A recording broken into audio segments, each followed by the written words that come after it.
हमारे हिंदुस्तान में यही एक एकता होनी चाहिए कि हिंदू मुसलमान हर एक धर्म को माने, जाति विराद को कोई चीज का नुकसान ना हो, कोई परेशानी ना हो, बस और कुछ नहीं। ये चंद तो सुन्नी वहाबी अहले हदीस अहले खबीस 72 फिरके में बटे हैं। हम लोगों को तो मंजिल ही नहीं मिल रहा है कि असली भगवान खुदा है कहाँ। इस वक्त हम पातालपुरी मठ के अंदर मौजूद हैं और आज गुरु पूर्णिमा के मौके पर यहाँ पर खास तौर से एक अनूठी जो तस्वीर है वो नजर आ रही है।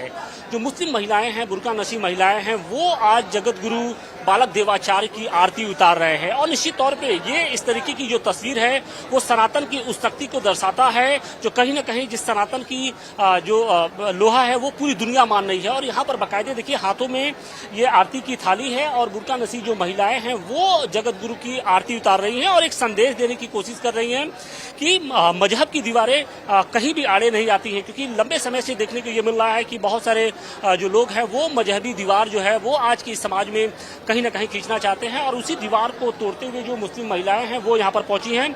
बताया ये जा रहा है कि 151 जो मुस्लिम समाज के लोग थे उनको आज गुरु दीक्षा दी गई है, यानी राम पंथ के राम के पथ पर किस तरीके से चलना है उसकी जो दीक्षा है वो आज जगत गुरु बालक देवाचार्य की ओर से दी गई है। हम इनसे जानने की कोशिश करेंगे कि आज इस खास मौके पर किस तरीके से आज गुरु दीक्षा दी गई है और क्या कुछ संदेश देने की कोशिश है।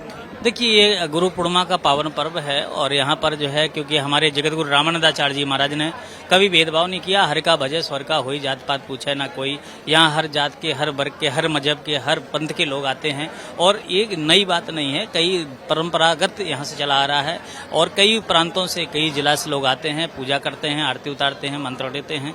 तो ऐसी स्थिति में ये परंपरा है क्योंकि गु माने अंधकार, रू माने प्रकाश।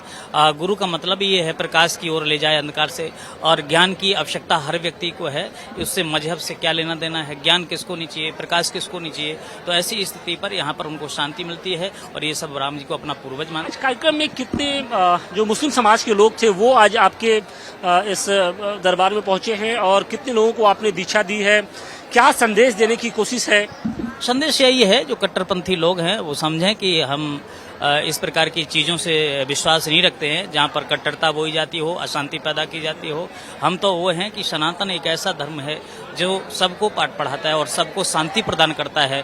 इसलिए जो कभी भटक गए, लोग कहते हैं कि सुबह का भटका अगर शाम को वापस आ जाए तो उसको भटका नहीं कहा जाता है। तो कोई व्यक्ति अगर जीवन में आ रहा है तो उसका स्वागत करना चाहिए, सम्मान करना चाहिए। नाजनीन जी हैं, हम उनसे भी बात करेंगे कि आमतौर पे हम देखते आए हैं कि आप लोग राम आरती भी करती हैं, तमाम तरह की जो वो सारे हिंदू त्यौहार हैं उसको बहुत शिद्दत से मनाती हैं, लेकिन आज की जो तस्वीर है बिल्कुल अनूठी है। 151 जो मुस्लिम समाज के लोग हैं वो आज दीक्षा लेने के लिए पहुंचे हैं। देखिए, आज गुरु पूर्णिमा के पावन पर्व पे हमारे मुस्लिम समुदाय से बहुत सारे ऐसे हिंदू भाई बहन आए हुए हैं, जो मुस्लिम भाई बहन आए हुए हैं जो दीक्षा लेने के लिए आए हुए हैं। और हमारे जो गुरु हैं जगत गुरु बालक देवाचार्य जी महाराज, उन्होंने सबको दीक्षा दी है और गुरु का काम होता है मार्गदर्शन करना, सत्य की मार्ग पे चलना सिखाना। तो हमारे गुरु जी ने यही सिखाया कि बिना किसी भेदभाव, नफरत और जाति भेदभाव, किसी भी तरह का भेदभाव किए बगैर हम अपने समाज में किस तरह से शांति स्थापना करें और किस तरह से सत्य के मार्ग पे चले, अहिंसा के मार्ग पे चले, ये हमारे गुरु जी ने सिखाया है। क्योंकि आज इस्लाम धर्म में जिस तरह से कट्टरपंथीता, आतंकवाद, नफरत, अराजकता का माहौल है वो इसीलिए है क्योंकि वहाँ पे गुरुओं का सही मार्गदर्शन नहीं है। तो हमारे जो सनातन संस्कृति के गुरु हैं वो कभी भी किसी तरह से नफरत, अशांति या हिंसा का मार्ग नहीं दिखाते। वो हमेशा अहिंसा, शांति और प्रेम का, भाईचारे का मार्ग दिखाते हैं, शांति का मार्ग दिखाते हैं। तो आज हमारे गुरु जी ने भी हमें शांति के मार्ग पर चलना सिखाया। आपका नाम जानना चाहेंगे? मोहम्मद शाहबुद्दीन जोसेफ तिवारी। मोहम्मद शाहबुद्दीन भाई, ये बताइए कि सनातन की कौन सी बात आपको अच्छी लगती है जिसकी वजह से आज आप लोग यहाँ पर गुरु पूर्णिमा के दिन एक पातालपुरी मठ है वहाँ पर पहुँचे हैं और गुरु जो दीक्षा है वो ले रहे हैं? सनातन में हम लोगों के डीएनए में हमको एहसास हुआ कि हमारी संस्कृति ही सनातन है और हम लोग हिंदू स्थान के हैं और हिंदू ही थे। 1669 में औरंगजेब का जब यहाँ विध्वंस मचाया था उस वक्त हम लोग को मुस्लिम समाज के लोगों को तलवार के बल से मुस्लिम में कन्वर्ट किए थे, लेकिन मैं ये पाया गुरुजी के आशीर्वाद से, गुरुजी के चरणों में, कि प्यार से बड़ा कोई धर्म ही नहीं हो सकता है। तो गुरुजी के पास तो हमको यही मिला कि सभी धर्म की सम्मान करें। भारतीय संस्कृति, परंपरा, सनातन की जब बात होती है तो उनकी कौन सी खासियत है जो आप लोग को उस परंपरा की ओर खींच ले आती है? ऐसा कि इसमें हिंसा नहीं है।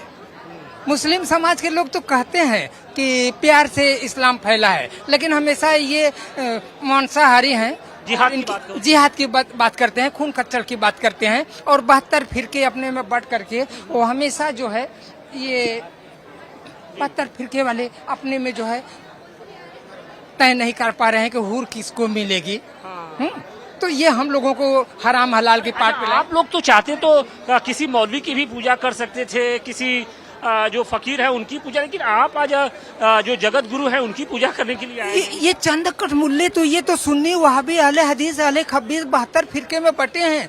हम लोगों को तो मंजिल ही नहीं मिल रहा है कि असली भगवान खुदा है कहाँ। तो हमको तो इन गुरु जी से, जगत गुरु जी से तो हमको मिला कि प्यार से बड़ा कोई धर्म ही नहीं हो सकता है। इसलिए मैं तो यही कहूँगा कि गुरु गोविंद दो खड़े काके लागू पाए, बलियारी गुरु आपने गोविंद दियो बताए। मैं तो गुरु जी से ही भगवान को पा गया।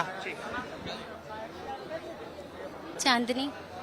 चांदनी, आप इस्लाम धर्म से हैं, मुस्लिम धर्म से हैं, हिंदू धर्म की कौन सी अच्छी जो बात है वो अच्छी लगती है जिसकी वजह से आज आप यहाँ पर आई हैं? गुरु पूर्णिमा का खास मौका है, गुरुओं की पूजा की जाती है, लेकिन आप आज यहाँ पर आई हैं। हिंदू धर्म की बातें बताइए जो आपको अच्छी लगती है, जो लगता है कि नहीं हम उसकी तरफ आकर्षित हो रहे हैं। हमको सर हर धर्म को मानते हैं क्योंकि हमको हर धर्म अच्छा लगता है जी। हिंदू धर्म की कौन सी बातें अच्छी लगती है? हिंदू धर्म मतलब जैसे कि ये हैं गुरु जी हैं, हम उनके तरफ से आए हैं, मतलब हमको अच्छा लगता है इनके यहाँ पे आने से। हम लोग उनके आरती के लिए आए हैं। आरती के जी। कौन कौन सी बातें होती हैं जो आपको ज्ञान आप उससे अर्जित करती हैं? जी ये तो हमको नहीं पता। एक मेल मिलाव होता है, एक मोहब्बत होती है। हिंदू मुसलमान में इस टाइम वही चल रहा है। अलग अलग देशों में देखा जाए तो हिंदू मुसलमान की बंटवारे हुए हैं, लड़ाई झगड़े हो रहे हैं। तो हम हमारे हिंदुस्तान के में यही एक एकता होनी चाहिए कि हिंदू मुसलमान हर एक धर्म को माने, जाति विराद को कोई चीज का नुकसान ना हो, कोई परेशानी ना हो, बस और कुछ नहीं। आप लोग जब यहाँ पर पूजा कर रही है तो आप लोग को परेशानी नहीं हो रही है कि पूजा, क्योंकि कहा यह जाता है कि इस्लाम में बुत परस्ती हराम होता है, मूर्ति की पूजा नहीं होती है, व्यक्ति की बहुत विशेष पूजा नहीं होती है। जी हाँ, ये चीज तो मुझे भी पता है, मैं भी जानती हूँ, लेकिन हम लोग एक इंसान है, हम लोग एक इंसान है, और हम लोग के अंदर सबसे बड़ी बात है मोहब्बत। जो दिलों में मोहब्बत होती है तो हिंदू मुसलमान भेदभाव नहीं देखते हैं। हम लोग सब जाति प्रजाति सबको मानते हैं। आप लोगों ने भी दीक्षा ली है रामपंथ की? हाँ जी हाँ, दीक्षा हम लोगों ने ली है उनसे। तो ये बड़ा कठिन होगा, टफ होगा कि उस दीक्षा का पालन भी करना होता है। जी हाँ। तैयार हैं उस दीक्षा का पालन करने? बिल्कुल बिल्कुल बिल्कुल हम लोग तैयार हैं। तो अच्छा ये बताइए कि हिंदू धर्म के रीति रिवाज, परंपराएं, पूजा पद्धति, ये सब आप लोग को कैसा लगता है? जी अच्छा लगता है, सही लगता है। सही माने में सबका धर्म एक जैसा होना चाहिए। तो हम लोग तो सबको मानते हैं, तो सबका हम लोग वो करते हैं, मानते हैं। लेकिन अब आप दीक्षा ली हैं तो थोड़ा सा उधर भी आपको ध्यान देना होगा। ध्यान देना पड़ेगा। जी बिल्कुल सही कहा। तैयार हैं? जी हाँ बिल्कुल तैयार। ऐसा तो नहीं है कि परिवार वाले या फिर जो मोहल्ले वाले आपको ऐतराज जताए? नहीं नहीं। कभी आपको भी फेस करना पड़ा होगा, कभी आप परिवार में होंगी, मोहल्ले के होंगे, मोहल्ले के लोग होंगे, ताना मारते होंगे। ऐसा कोई बात नहीं है, क्योंकि जब हम लोग सबको मान लिए हैं तो हम लोग उनसे कोई मतलब नहीं है, क्योंकि हम लोग अपना धर्म निभाते हैं। हमको हिंदू भी अच्छे लगते हैं, सिख भी अच्छे लगते हैं, ईसाई भी अच्छे लगते हैं। हम लोग हर धर्म मानते हैं। हमारे मन में बहुत शांति सुकून मिलता है। जो हम लोग जगत गुरु महंत बालक दास की बात आते हैं तो अपना गुरु उनको मानते हैं और बहुत हम लोग को अच्छा महसूस होता है। अच्छा, सनातन की कौन सी बातें अच्छी लगती हैं जिसकी वजह से आप लोग यहाँ पर पहुँचे? देखिए, सनातन में की सबसे अच्छी बातें ये है कि देखिए यहाँ पे कोई भेदभाव नहीं है, लोग कोई भेदभाव नहीं, इसलिए हम लोग यहाँ आते हैं और बहुत सुकून मिलता है। यहाँ महाराज जी के पास आते हैं और पूजा अर्चना करते हैं, उनको गुरु मानते हैं। इसी संस्कृति को जो है हम लोग को देखते हुए आज हम लोग को बहुत अच्छा लगता है।